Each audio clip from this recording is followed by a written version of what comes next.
Assalamu alaikum sir. I, Tala Ghaffar, is going to present an assignment on radio wave propagation. Radio wave propagation. The path in space the radio signal follows from the transmission antenna to receiver antenna is known as propagation path.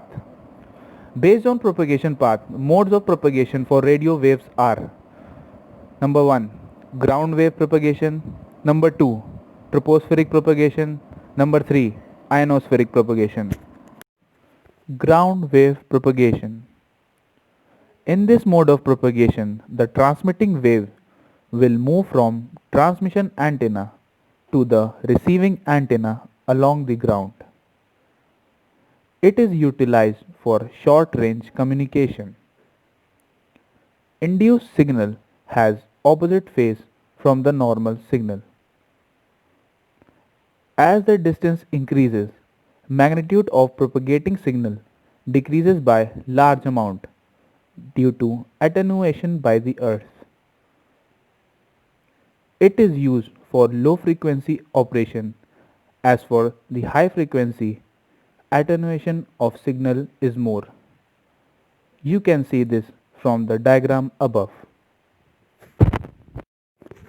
Tropospheric propagation. At a distance of 16 km from the ground, there is a tropospheric layer.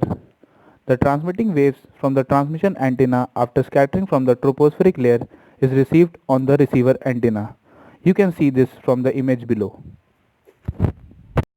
Ionospheric propagation. Ionospheric layer is 50 to 400 kilometers above the ground. In this type of propagation also, waves from the transmission antenna after reflecting or scattering from the ionospheric layer is received on the receiver antenna.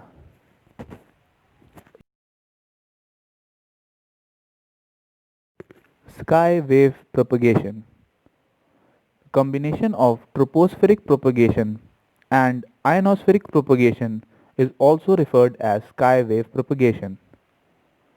For ground wave propagation, range was limited. So, for long range, we should go for sky wave propagation.